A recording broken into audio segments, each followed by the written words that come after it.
नमस्कार. श्री स्वामी समर्थ. 2 मार्च 2026 वार सोमवार, फाल्गुन पौर्णिमा, जिला आपण हुताशनी पौर्णिमा देखील म्हणतो आणि याच दिवशी होळीचा पवित्र सण आहे.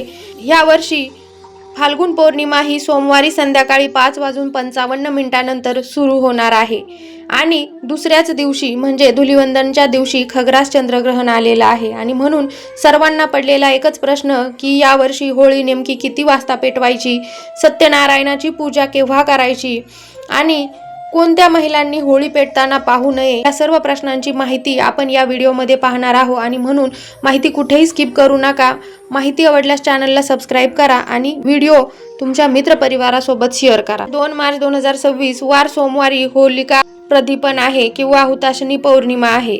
आता पौर्णिमेचा प्रारंभ संध्याकाळी 5:55 होणार आहे आणि 3 मार्च 2026 वार मंगळवारी सायंकाळी 5:07 पौर्णिमेची समाप्ती असणार आहे. पौर्णिमा सोमवारी संध्याकाळी 5:55 सुरू होणार आहे आणि म्हणून आपल्याला होळीचा सण हा 2 तारखेला म्हणजे सोमवारी साजरा करायचा आहे आणि सोमवारी संध्याकाळी 5:55 नंतर म्हणजे 6 वाजल्याच्या नंतर होळी पेटवायची आहे. होळीचा सण साजरा करायचा आहे.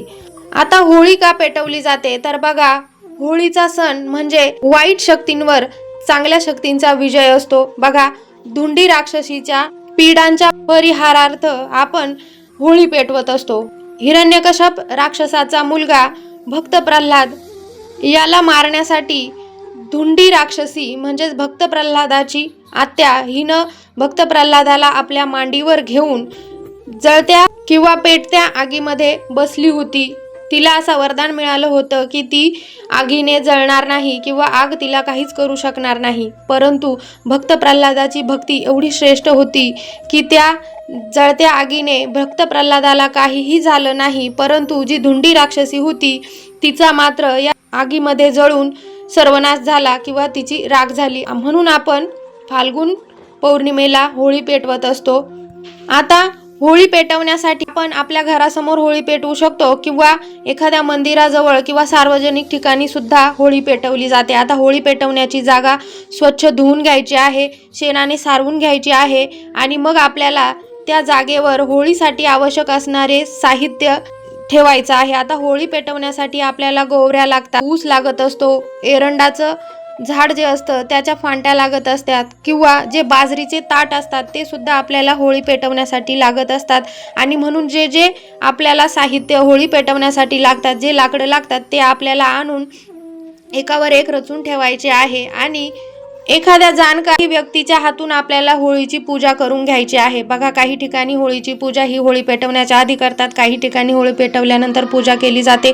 होळीला हळद कुंकू लावायचा आहे, अक्षता वाहायच्या आहे, तुपाचा दिवा लावायचा आहे, अगरबत्ती लावायची आहे आणि होळी पेटवायची आहे. आता होळी पेटवताना जी व्यक्ती होळी पेटवणार आहे त्या व्यक्तीने होळी पेटवताना असं म्हणायचं आहे की मी धुंडा राक्षसीकडून होणाऱ्या पीडांच्या परिहारार्थ या होलिकेचं पूजन करत आहे असं म्हणायचं आणि मग यानंतरच आपल्याला होळी प्रज्वलित करायची आहे. आता होळी प्रज्वलित केल्यानंतर आपल्याला होळीला पुरणपोळीचा नैवेद्य दाखवायचा असतो.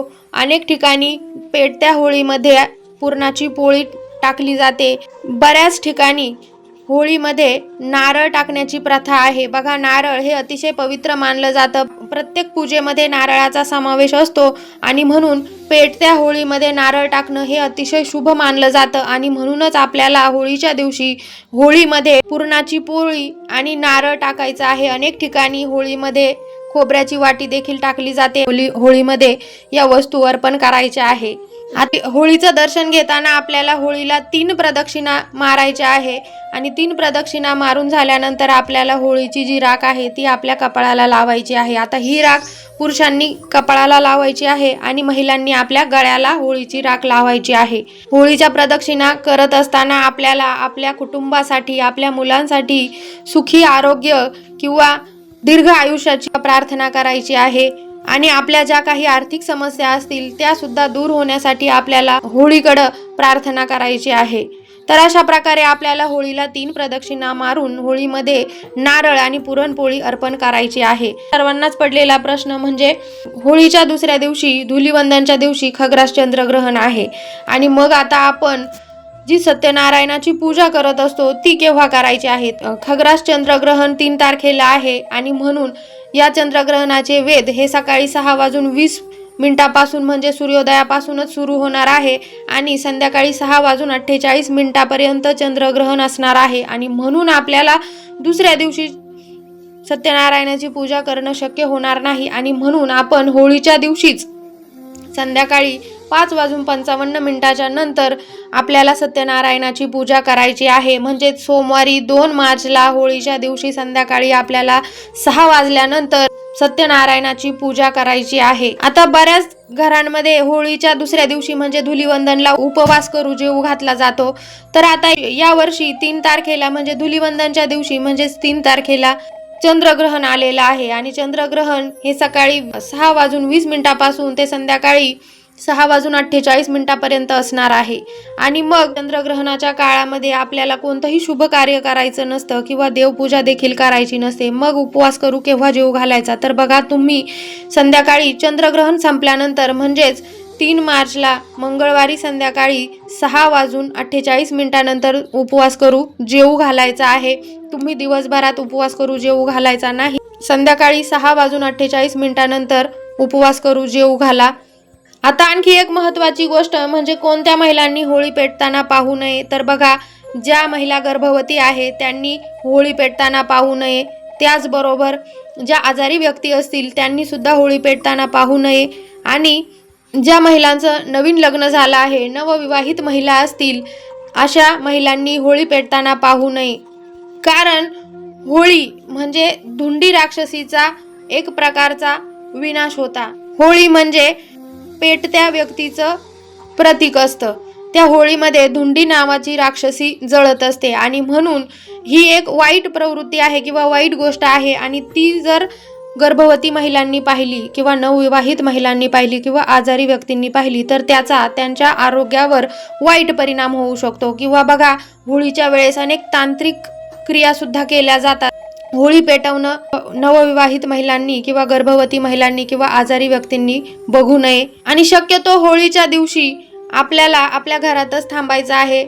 आपल्याला होळीच्या दिवशी जिथे कुणीही माणसे राहत नाही, निर्जन ठिकाणी जायचं नाही किंवा स्मशानभूमीकडे सुद्धा आपल्याला जायचं नाही. कारण होळीच्या दिवशी ज्या वाईट शक्ती असतात त्यांचा प्रभाव जास्त प्रमाणात असतो किंवा जे तांत्रिक प्रयोग जे करायचे असतात ते होळीच्या दिवशी जास्त प्रमाणात केले जातात आणि म्हणून शक्यतो होळीच्या दिवशी कुठेही इकडं तिकडं विनाकारण फिरणं टाळा.